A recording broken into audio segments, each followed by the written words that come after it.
la entrevista del Telematutino 11, gente importante a tratar temas importantes. Nos acompaña el licenciado José Dantes Díaz. Él es miembro del comité político del PLD y también es el encargado del área jurídica del Partido de la Liberación Dominicana. Así que con él tenemos muchos temas de interés, el tema de Haití, el tema de la Junta, el tema de las alianzas. Así que no se pierdan esta entrevista. Buenos días, José, un placer. Buenos días. Y gracias por aceptar la invitación. Muchísimas gracias a usted, que siempre Ramón. está disponible. Siempre estoy disponible y invitamos. para mí es un honor y un placer siempre estar Gracias, aquí. José. Gracias. Bueno, vamos a comenzar con lo de Haití, pero lo más reciente, el discurso del presidente. Sí. Yo quiero que tú me lo desmenuces. Como lo estábamos haciendo antes, porque uno siempre hace una entrevista previa a la entrevista, que a veces es más interesante. Es más interesante que la que sale en el aire. Bueno, pues como yo le comentaba, realmente cuando usted analiza el discurso, es una buena pieza oratoria de 15 minutos con 18 segundos. Los primeros 5 minutos él toca el tema medioambiental.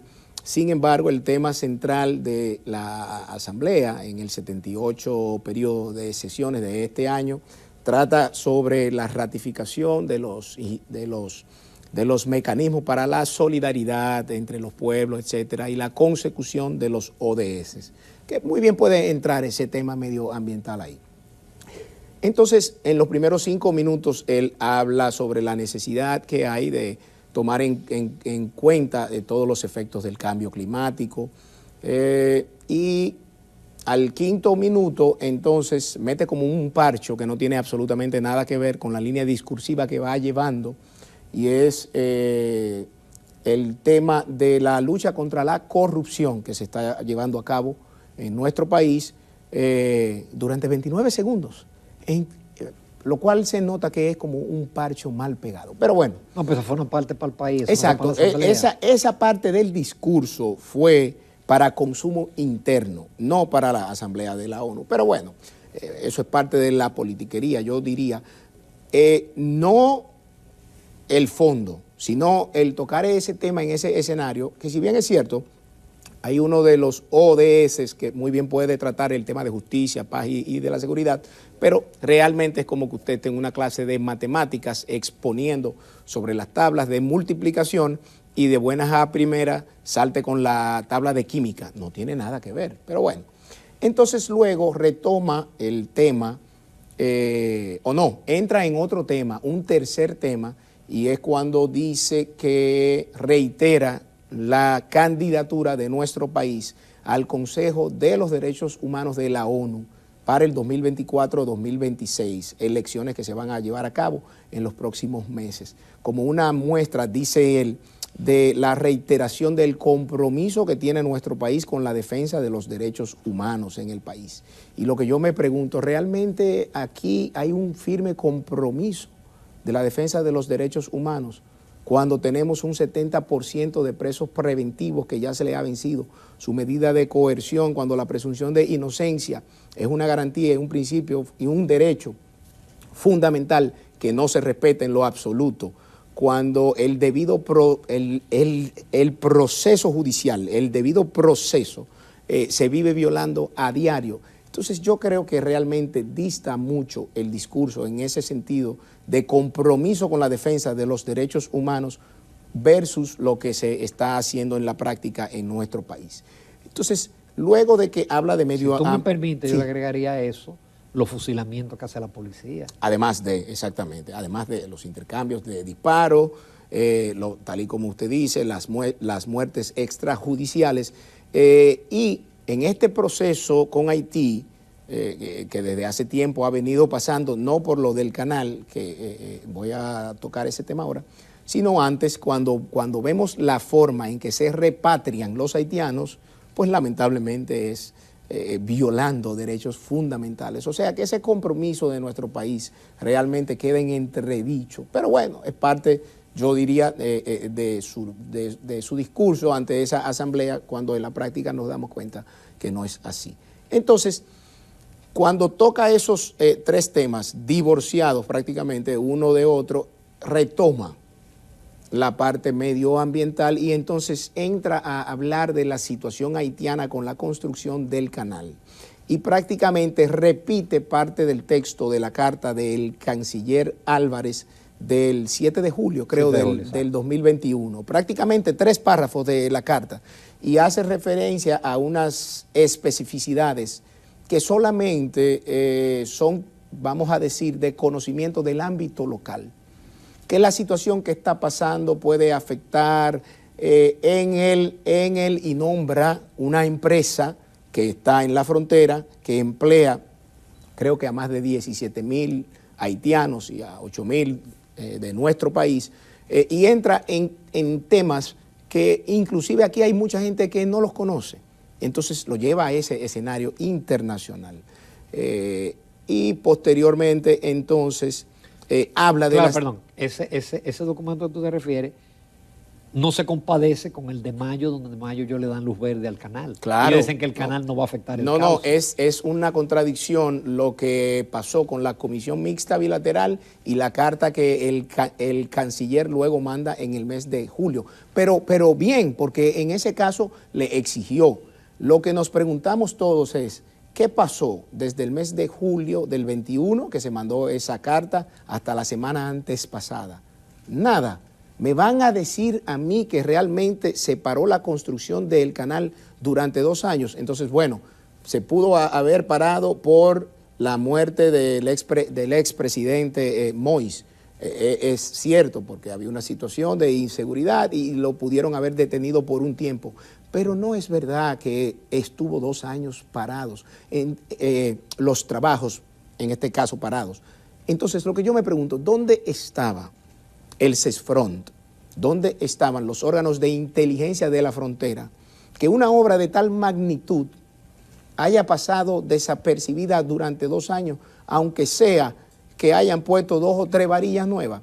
No, entonces lo sacan la semana pasada y él narra todo esto en ese discurso en la asamblea y entonces dice algo muy correcto, que es algo que han repetido todos los presidentes que han ido a la Asamblea de la ONU. El problema de Haití no es de la República Dominicana. No hay una solución del lado nuestro a la problemática de Haití. La comunidad internacional debe involucrarse de una manera activa. Y bueno, entonces luego ahí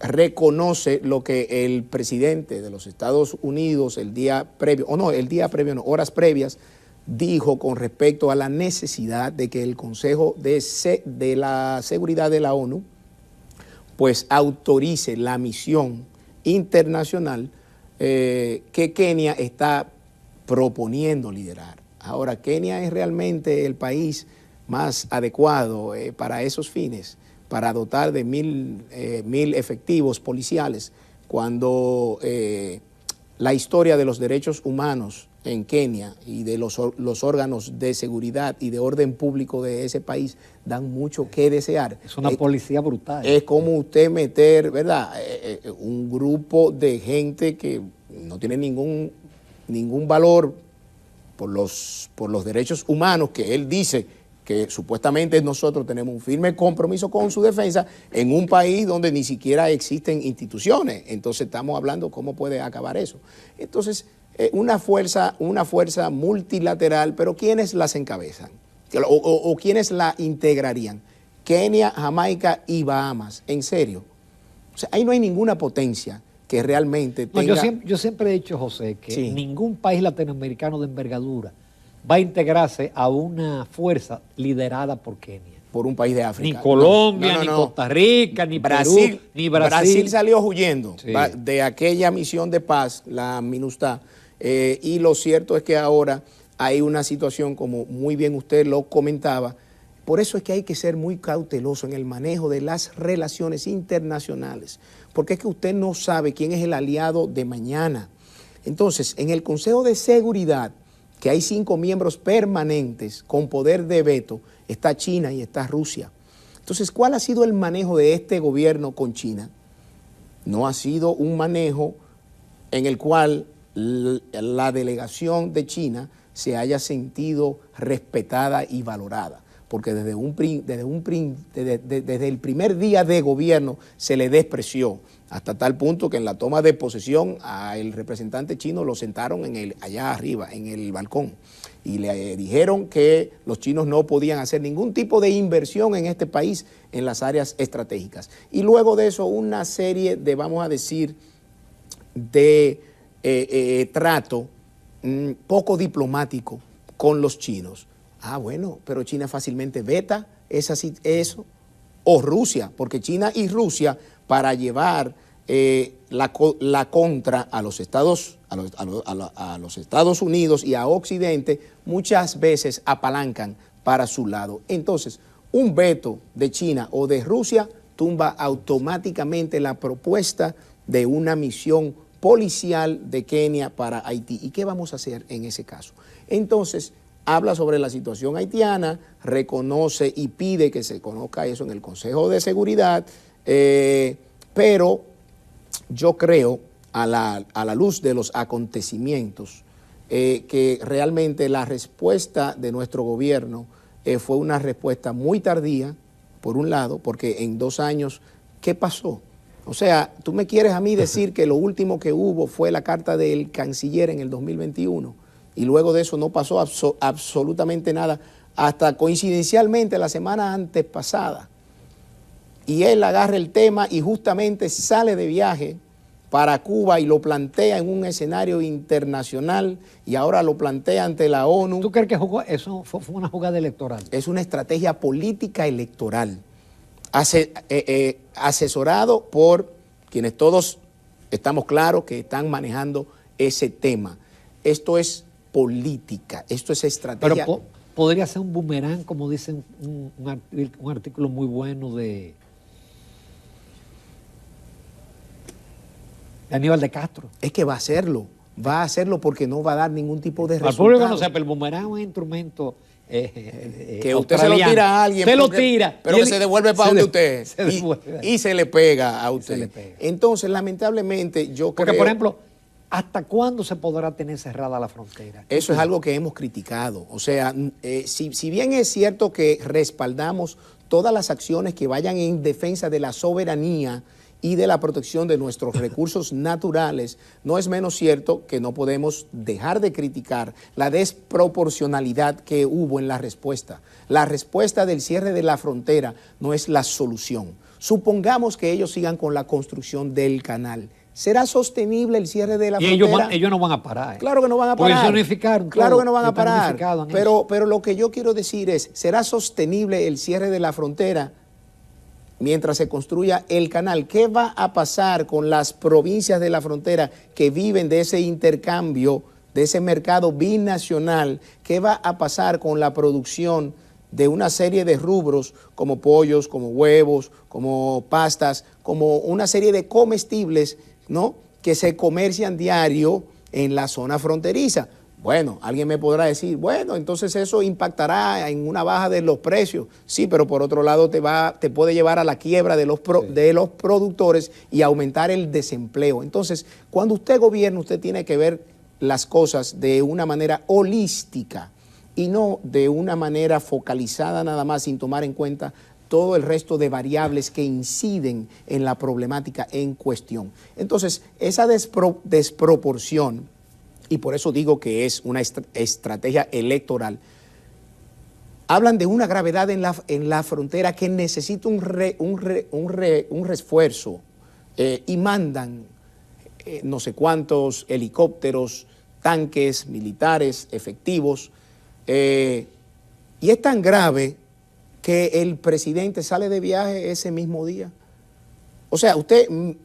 ¿Y el ministro de Defensa? No, el ministro de Defensa andaba por Londres desde hacía días. Lo que quiero decir es, fíjese la incoherencia que hay en el argumento de la gravedad de la situación, mandar a media brigada del kilómetro 25 de la Duarte y yo no sé cuántas más, helicópteros, etcétera, porque es grave la situación en la frontera. Y el presidente sale de viaje a una cumbre en Cuba. Por favor.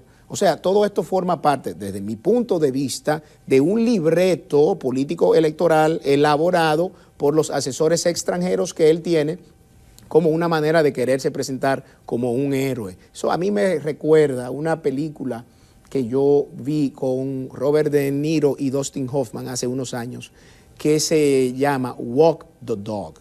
Sí. La cortina de humo, que trata de un presidente de los Estados Unidos que está en una situación difícil porque se le acusa de algo y para sacar el tema de la prensa y de la opinión pública se inventan una guerra con un país de Europa del Este, sí. Pero esa guerra nunca ocurre, sino que ellos la montan en estudios de televisión y durante meses todos los noticiarios son sobre la supuesta guerra, las imágenes de las madres con los niños en los brazos, el drama de una guerra. ¿Y qué pasó? Lograron su objetivo, que fue enfriar al presidente de turno que tenía serios problemas. Pues yo creo que esto forma parte de una cortina de humo que lo que buscó en ese fin de semana era lo siguiente, aunque pueda parecer descabellado, no lo es. El presidente iba de viaje a Cuba, regresaba y al día siguiente se suponía que iba para la ONU, o bueno, fue para la ONU. Todo eso ocurrió un fin de semana. ¿Qué ocurre en los fines de semana? Actividades políticas. Los partidos de oposición, sus candidatos estaban en las calles. Entonces él, para no ausentarse del escenario nacional, trae de nuevo este tema del canal, que no es verdad que durante 2 años no le pusieron ni siquiera un blog. José Dantes, con tu permiso y los amables televidentes, magnífico el tratamiento que diste ese tema, pero vamos ahora a la política, sí, a las alianzas y a todo lo que está pasando, porque no podemos olvidarnos de esa situación. No, claro que no, eso es fundamental. En unos minutos volvemos con el licenciado José Dantes Díaz.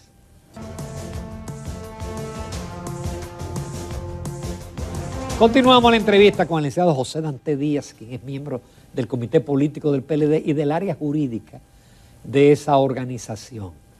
Vamos a hablar de la alianza. Se pintó como algo formidable, algo que iba a detener el empuje del gobierno y qué bueno que además ya hay una definición presidencial. Sin embargo, uno por algunas cuentas de Twitter, vamos a decirlo, por Peñaguaba, y una serie de situaciones como por ejemplo el anuncio en San Juan por parte de Abel Martínez que tenían candidato a la senaduría, uno da la impresión como que la alianza no va a ser tan amplia y de que hay como desconfianza entre el PLD y la Fuerza del Pueblo. Mira, yo creo que las alianzas, como todos saben, es un mecanismo estratégico de los partidos políticos que toman en cuenta los intereses primero del país, los intereses de las candidaturas que puedan presentar y los intereses de la organización política. Las alianzas no tienen que ser necesariamente ni totales, ni sobre las demarcaciones en las que cada uno piense que pueda ganar. Las alianzas se llevan al plano de lo posible, por eso se arma la mesa de la negociación y bueno, vemos cómo está cada quien en cada demarcación. La alianza que se ha pactado de manera verbal en un principio, porque no hay un documento firmado ni suscrito, es exitosa, porque nos hemos podido poner de acuerdo en más de 150 distritos municipales de 235. O sea, estamos hablando más de la mitad. Pero por otro lado también en 86 alcaldías de 158. O sea, estamos viendo más de la mitad. Pero lo que parecería es que en las demarcaciones principales, entonces ahí, Distrito Nacional, Santo Domingo, ahí Santiago, voy. parece que era no. lo que yo le comentaba. Las alianzas realmente se llevan a cabo en función de los intereses y de la factibilidad, no, la conveniencia para cada partido. Entonces, van a haber demarcaciones en las que un partido político entiende que puede ganar, nosotros entendemos que podemos ganar y no vamos a ir aliados, porque cada quien llevará su candidato. Eso es algo normal. Lo que ocurre es que aparentemente... Pero en la senaduría de la capital, que tú eres precandidato, sí, parecería que no va a haber alianza. no, Ni en la alcaldía. Ni en la alcaldía tampoco. En el Distrito Nacional, en el Gran Santo Domingo, al día de hoy no se ha discutido los términos de una alianza. Y en el distrito en particular, en la candidatura senatorial, no va a haber alianza. No va a haber alianza. El PLD va a llevar un candidato a las elecciones de mayo. Y ni tampoco creo que se dé a partir de ahora ningún tipo de acuerdo multinivel. O sea, que de lo municipal tú me apoyas en una demarcación para yo apoyarte en lo senatorial en otra demarcación. En caso de, y no dudo de que se lleguen a acuerdos en otras senadurías o diputaciones, va a ser en el mismo nivel. Si yo te apoyo en una senaduría, en una demarcación, es para que tú me apoyes en otra senaduría, en otra demarcación. Entonces, ¿por qué pasa esto? Es algo lógico. Es algo lógico. Todo lo que se anda buscando es ganar en mayo del 24 y en el mes de febrero, claro está, pero ganar la presidencia y la mayor cantidad de senadores y de diputados en mayo del 24. Entonces, si yo como partido creo que puedo ganar una plaza electoral grande en este caso, y tú también, va a ser imposible que nos pongamos de acuerdo. Porque yo no te voy a respaldar a ti, ni tú me vas a respaldar a mí, porque ambos estamos bajo la creencia de que nosotros podemos dar la batalla. Entonces, eso es lo que ocurre con las grandes demarcaciones. Pero además hay otro elemento, que yo lo digo aquí de una forma muy cándida. Apoyar a otro partido en una demarcación grande es fortalecer la candidatura presidencial de ese partido. Y nadie se va a hacer harakiri, por Dios. Entonces, yo creo que eso es algo que aunque no sé... ¿Cómo va tu candidatura? Porque había 3 candidatos, ¿no? Sí, habían tres. Bueno, éramos Cárdenas 2 aspirantes. Éramos 2 aspirantes hasta hace un mes. Se quiso sumar un último que pidió que se midan en las encuestas. Entonces, Cárdenas, la semana pasada, creo que fue que dijo que por temas muy particulares se ausentaba, o sea, se retiraba de la aspiración. Entonces solo quedamos 2. Se supone que es una candidatura que está reservada para uso interno, porque cuando la Junta Central Electoral dicta su resolución, creo que la 13 o la 14, creo que la 14, de la reserva, dice que hay que especificar si la reserva que hagan los partidos es para uso interno o para fines de coalición. En el caso del Distrito Nacional es para uso interno, por lo que en los próximos días se supone que ya se deben llevar a cabo las encuestas que van a determinar quién será el próximo candidato a senador del Distrito Nacional, que no me cabe duda que va a ser José Dantes. José Dantes, ¿qué tú harías como senador? Tú tienes la ventaja de que tú eres abogado. Sí. Eso te da una ventaja, Sí. pero en líneas generales, en los pocos minutos que nos quedan. Mire, yo realmente quiero priorizar leyes que impacten en la vida diaria de los ciudadanos, porque aquí hay una serie de leyes que la gente, o el Congreso, le ha dado de lado durante muchos años, pero que te impactan en la vida diaria, sin descuidar los grandes proyectos, el Código Penal, que tenemos 20 años discutiéndolo, el Código Civil, el Código de Procedimiento Civil, pero también hay que hacer una reforma de la Ley de Medio Ambiente, no solo la 6400, sino la 202 sectorial de áreas protegidas para actualizar los límites de los parques nacionales por todo lo que está pasando con estos proyectos que bordean los parques nacionales. Pero yo creo que hay leyes que impactan en la vida diaria del ciudadano, como por ejemplo la ley de condominio es de 1958.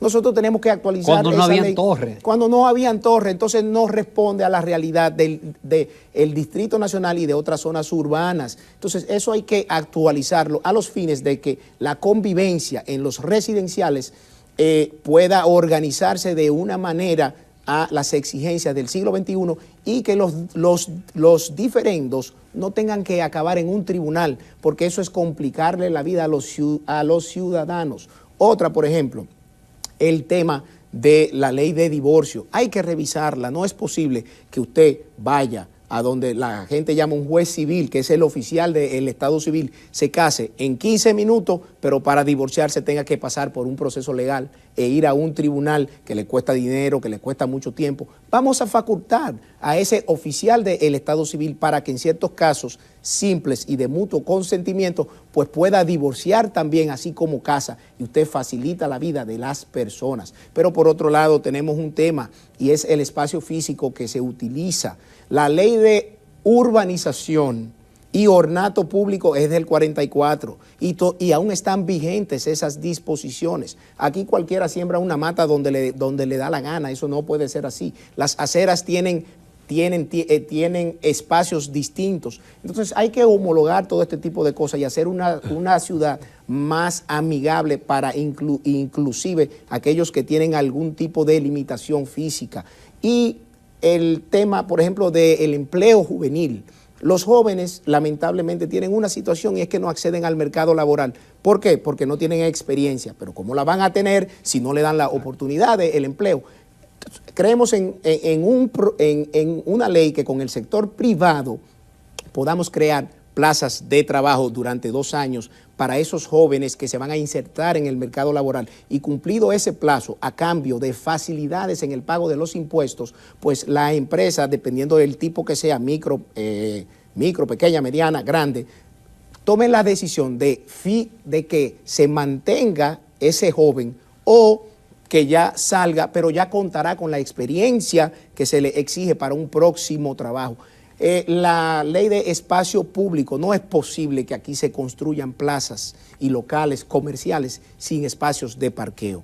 Usted va a los países que usualmente visitan muchos dominicanos y usted se da cuenta que los parqueos de tiendas son más grandes que la plaza. Exacto, de tiendas como Kmart, como Walmart, como Macy's, son más grandes que las tiendas. ¿Por qué? Porque usted debe tomar en cuenta el flujo de visitantes. Aquí los restaurantes tienen un vale parking, porque los restaurantes no tienen. Pero además, eso lo que hace es que te congestiona la vía donde está ese comercio, y le complica la vida a todo el transeúnte, pero a todo el que ande en un carro por ahí. O sea que yo quiero priorizar leyes que impacten en la vida diaria del ciudadano, facilitarle la vida a los ciudadanos del Distrito Nacional. Usted sabe que el Cuerpo de Bomberos se regula por 2 artículos de la ley 176-07. Hay un reglamento por ahí del 2006, creo, pero legalmente 2 artículos de la ley 176-07 es que regula el Cuerpo de Bomberos. Tenemos que transformar nuestro Cuerpo de Bomberos para poderlo dotar de las herramientas, de la formación, de las capacidades que requieren para poder hacer frente a las catástrofes que se puedan dar en una sociedad que ha cambiado. Porque vimos lo de San Cristóbal, que al día de hoy no se sabe la causa, por lo que puede ocurrir lamentablemente en cualquier otro sitio, porque no se determinó el qué pasó para evitarlo en otro sitio. Pero usted se imagina que lamentablemente pase un siniestro en una de estas torres, en un piso 30, con un cuerpo de bomberos que no tiene los mecanismos, la destreza, los equipos para poder llegar a esa altura y sofocar un incendio. Entonces yo creo que esas son de las cosas que nosotros tenemos que ir trabajando para mejorar la vida del día a día de nuestros ciudadanos, no solo del Distrito Nacional, sino del país. Excelente, José Dantes, lo tratamos todo. Así y es. ya promocionaste también tu candidatura. Muchísimas gracias. gracias. Así es. Nos vamos a comerciales.